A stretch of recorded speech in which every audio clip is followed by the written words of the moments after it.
Pois é, e além de ser o último dia da propaganda eleitoral gratuita, hoje haverá o debate derradeiro entre Lula e Bolsonaro, hoje à noite, lá na TV Globo.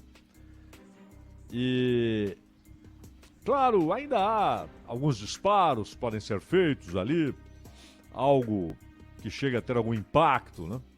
Mas são dois políticos deveras conhecidos, né? Ninguém, ou pelo menos a maioria das pessoas, em nenhum momento alegará que vai votar em alguém que não conhece direito, ou vai deixar de votar em alguém que não conhece direito. Lula e Bolsonaro, não tem essa.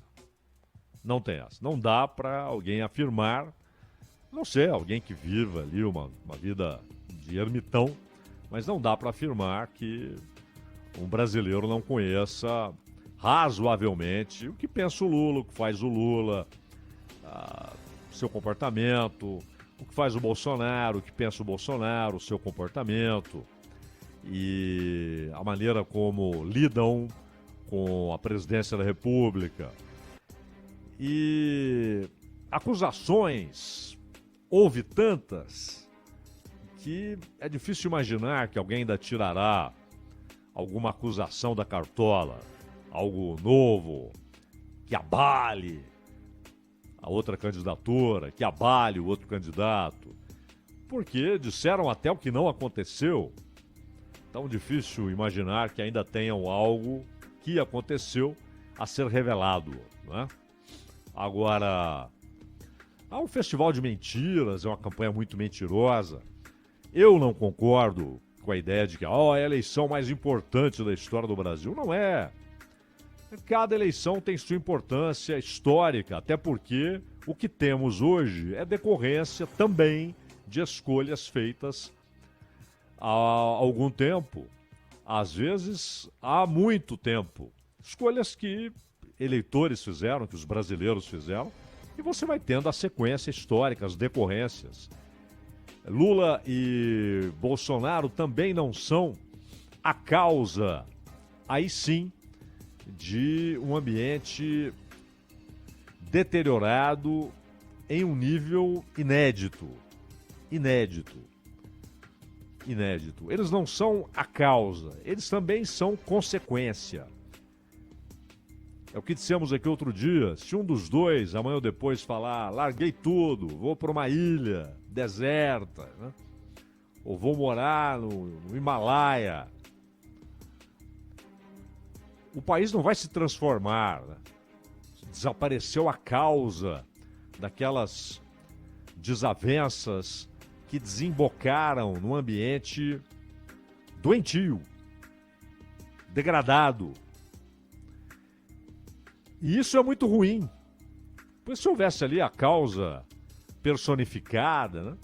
Assim que esse sujeito sair da cena política, tudo volta ao normal, isso não existe. Eles também são consequência. E não é o Brasil. Não é o Brasil que está doente e que manifesta essa doença numa disputa eleitoral, nas divisões que têm ocorrido, né? Nos ataques, no festival de mentiras. Esse é um fenômeno ocidental. Aconteceu na eleição nos Estados Unidos, está acontecendo agora na eleição de meio de mandato presidencial nos Estados Unidos, ou seja, todas as cadeiras da Câmara e parte das cadeiras do Senado colocadas em disputa, agora em novembro. É um ambiente degradado, moralmente degradado, intelectualmente rasteiro, a disputa nos Estados Unidos. Mas, se você olha a Itália, os argumentos, o nível dos ataques que ocorreram na eleição italiana e até onde isso não ocorria. Na Suécia, na Dinamarca, na Holanda, Esses países pareciam absolutamente à parte dessas paixões e dessas manifestações passionais. E hoje, o ambiente é muito parecido, também degradado, com ataques rasteiros, com contestações da ordem institucional. Isso tem acontecido na Suécia, na Holanda e na Dinamarca. Na Inglaterra, onde um partido que tem uma maioria gigantesca e poderia estar confortável, esse aqui é nosso primeiro-ministro e acabou, não é? E nós vamos até o fim do mandato, aí haverá eleição, governemos bem para manter ou ampliar essa liderança folgada no parlamento. Que nada. Há um caos interno, divisões mil. E entre os trabalhistas também, divisões que levaram ao afastamento do Corbyn. E na França, onde o Macron foi mais um que ganhou de presente ter, no segundo turno, um enfrentamento com uma política que tem uma rejeição gigantesca, porém menor a cada disputa, essa rejeição, vale ressaltar, a Marine Le Pen. Mas Argentina, Chile, Colômbia, tudo muito parecido. Não é simplesmente, olha, temos aqui, esse é o ideal, né? Olha, esse partido aqui defende tais ideias. Ele enxerga os problemas nacionais sob tal ponto de vista e apresenta tais sugestões como soluções para os problemas nacionais. Certo? Certo. E esse aqui é o candidato que representa essas ideias. Esse outro partido tem outro ponto de vista, outras ideias, outras perspectivas e apresenta soluções diferentes porque faz diagnóstico diferente dos problemas nacionais. E pode ser até que sejam não apenas diferentes, não apenas divergentes, mas antagônicas, inconciliáveis às posições desses dois partidos. E aí, o eleitor ouve um, ouve o outro, lê o programa de um, lê o programa de outro, identifica-se com um candidato, com o outro não, vai lá, escolhe, a maioria decide e acabou. Isso é o ideal. E é isso que foi idealizado em disputas eleitorais. Mas não é isso o que temos. O que temos é muito mais um ambiente de necessidade de pregar a eliminação da outra ideia. A eliminação do divergente. A eliminação de qualquer divergência séria, não pontual, cosmética, aparente, irrelevante, mas qualquer divergência séria em relação às minhas ideias. É o jacobinismo, ou seja, não está conosco, guilhotina. Guilhotinas aparentemente mais sofisticadas, né? Muitas vezes virtuais. Daí vem as expressões modernosas, né? O cancelamento, o exílio virtual, o banimento virtual, ou o massacre virtual, ou o massacre na imprensa. Quando a sociedade acorda, ela percebe que adoeceu. Mas em tal nível que isso se alastrou para as relações mais pessoais. Às vezes até entre pais e filhos, entre irmãos. Isso é novo? Não. Isso ocorreu diversas vezes. Isso ocorreu diversas vezes, principalmente nos últimos 2 séculos e meio.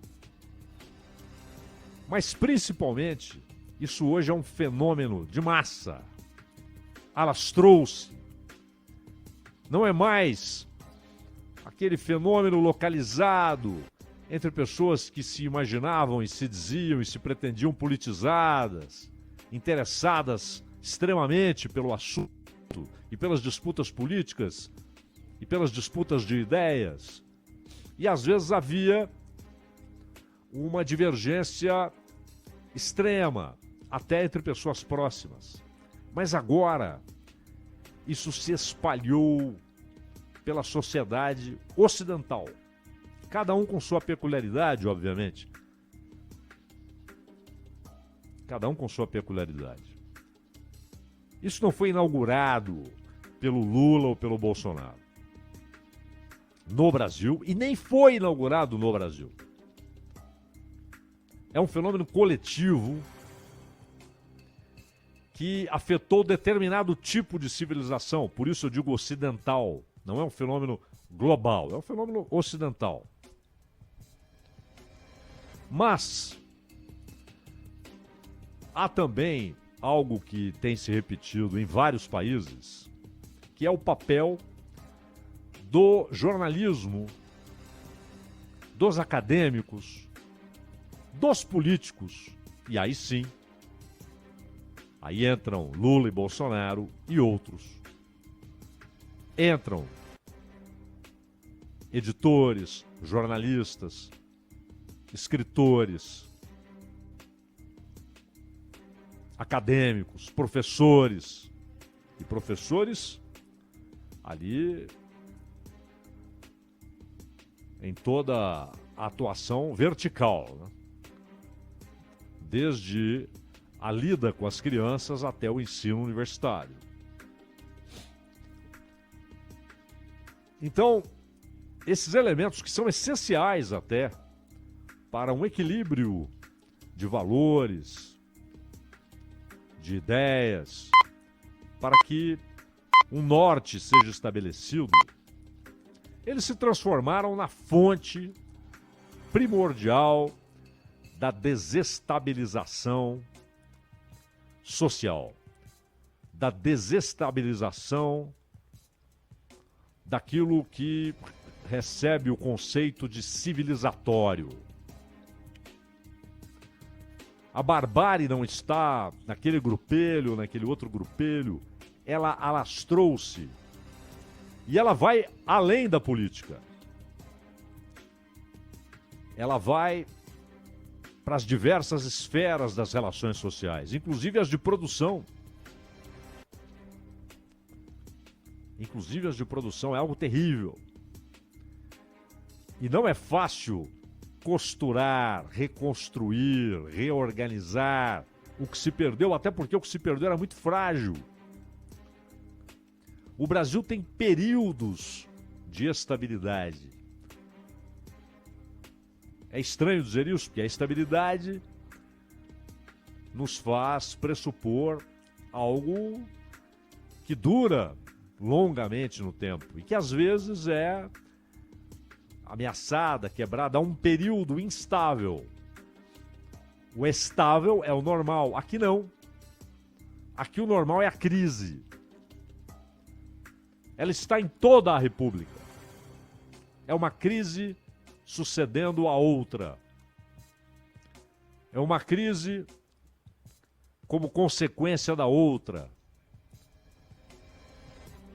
E a paixão, a relação passional, ela é terrível. E também não é algo inédito. Não é que Lula e Bolsonaro, líderes populares, produziram esse fenômeno. Essa relação passional de eleitores com políticos profissionais. Isso ganha corpo no Brasil já com Getúlio Vargas, que era um líder popular.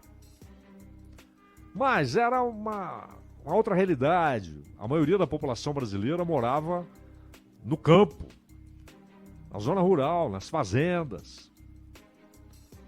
Muita gente foi contemporânea de Getúlio e nunca viu uma imagem de Getúlio, talvez um retrato, tirado havia anos. Não havia televisão. Ele ouvia Getúlio no rádio. O rádio foi importantíssimo para a construção dessa imagem do Getúlio no imaginário nacional. Tanto que ficou na narrativa histórica muito mais do Getúlio da CLT, dos direitos, dos avanços, dos direitos que eram então desconhecidos na sociedade brasileira, do que o Getúlio, ditador fascista que ele foi. Mas ele foi diversas coisas, as pessoas são complexas. Mas ele já, de certa maneira, provocava essa reação. Em menor medida, Jânio, Juscelino, até pelo temperamento, não era de buscar ali relações passionais com a massa, né? Era respeitado ou não, gostava ou não, mas ninguém ficava ali ensandecido como um fanático a prostrar-se diante de Juscelino. Getúlio já provocava isso, mas em outra medida. Muita gente viveu a época de Getúlio, sabia que existia um Getúlio e nunca viu o tal Getúlio. Hoje não. Hoje você vê o cara 10 vezes por dia, na internet, na televisão, ouve no rádio. O sujeito faz aqueles programas ao vivo, né? Dá entrevista. Os assessores publicam textos em nome daquela figura política o dia inteiro, de 2 em 2 minutos, aquela coisa febril, ainda mais nesses tempos de eleição, depois cai um pouquinho. E há essa relação passional. O problema é quando ela se transforma em fanatismo. Porque o fanatismo, ele provoca tantos danos em seu portador, ele perde a independência. Porque ele se faz menor do que o objeto de culto. Ele perde a independência, ele perde a liberdade, porque ele já não se permite criticar aquele objeto de culto. Ele se vê obrigado a dizer que tudo que aquele político faz é correto, é bom, é bem intencionado. Se houve algo estranho, não foi ele. Perde a capacidade de crítica, de dizer isso que ele fez é bom, isso que ele fez é ruim. Isso que ele fez é ruim, isso que ele fez é bom. Isso é liberdade. É olhar, analisar e ter o seu ponto de vista. Seu! E você vai dizer, concordo com isso, discordo daquilo. Mas não. É a prostração.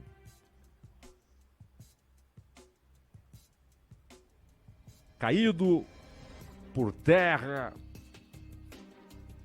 a cabeça ali entre os joelhos, para não ver nada, a não ser prostrar-se. E o que é pior, depois de um tempo, isso produz a perda de uma obrigação humana, que é a honestidade. Porque na medida em que você é obrigado a dizer que uma mentira, que você sabe que é mentira, é verdade, e que uma verdade, que você sabe que é verdade, é mentira, isso é desonestidade. Na medida em que você reproduz mentiras, sabendo que é mentira, e espalha, e hoje é o espalhamento, é a proliferação em segundos. E não é um fenômeno brasileiro. Isso tem ocorrido em todo o mundo e particularmente no Ocidente. Então, o que a gente espera é que muitos que se fanatizaram, que se libertem. Mas o que é isso? Alguém reduzido à condição de devoto de um político profissional? Não, é de uma ideia. Não, não é, até porque são ideias difusas. Não estamos falando aqui de apologistas de conceitos filosóficos, né? Então eu concordo com a ideia, com o conceito. Estamos falando de políticos que saltam de uma ideia para outra. Fizeram isso nesta eleição o tempo todo. Saltam de uma ideia para outra. Isso aqui pegou mal. Eu vou desdizer. E misturam o que é verdade com o que é mentira. Fazem um pacote psicodélico. Mas e a imprensa? E a academia? E é bom lembrar que ganhe quem ganhe. Lula volte ao poder, Bolsonaro permaneça no poder. Além de desafios econômicos, sociais, além da desigualdade histórica, que continua como desafio a ser enfrentado com seriedade e força, além da desigualdade trágica, cruel, há um problema novo a ser enfrentado. A democracia está sendo desafiada.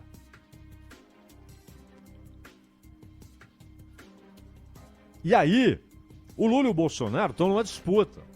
Tudo que eles dizem e fazem, e será assim até domingo e até um pouco mais, terá a ver com essa disputa. Mas e os que estão olhando à distância? E os que estão olhando à distância? Tá tudo bem? Voltamos, de repente, depois dos brados pela liberdade. E teve gente que não bradou, teve gente que morreu nessa luta. Teve gente que foi morta, teve gente que foi torturada, teve gente que vagou pelo mundo sem pátria. E agora, os que herdaram de mão beijada, tranquilos, vão bater palminhas para a censura, para o censor. Essa eleição tem, de fato, algumas coisas inéditas. Não é a mais importante da história, mas ela tem coisas inéditas. Tem torcida de juiz. E, claro, tem porta-voz de juiz, sempre há. Ministro do Supremo tem porta-vozes informais. E alguns não se contentam mais em ser o porta-voz de determinado juiz. Querem ser de vários. Porta-voz informal. Mas também estes não são apologistas de coisa alguma, porque também saltam, também pulam de uma ideia para outra, de uma posição para outra, de um conceito para outro. Mas como anteriormente defendiam de maneira histriônica determinado conceito, parecia de fato que acreditavam. Não. É a conveniência, irmão. E aí? E os grandes meios de comunicação? E os jornais, as TVs, as emissoras de rádio, as universidades, a OAB, os juristas, aqueles que têm história relevante no país, que governaram, o senhor Fernando Henrique Cardoso, que sempre se disse um defensor da democracia, os governadores, o senhor Cláudio Castro, aí reeleito, tem nada para falar, o senhor Zema não tem nada para falar, o Amoedo, o liberal de jardim de infância, não tem nada para falar. Estão todos contentes, satisfeitos? Continuamos saudando, desde 88, a democracia, a Constituição que abomina a censura, abomina o censor, abomina a tirania, abomina processo que ignora o Ministério Público, abomina inquérito que ignora o Ministério Público, abomina que um poder se sobrepõe aos outros. Continuaremos defendendo aquela Constituição, a memória dos que derramaram sangue para que ela existisse, ou não?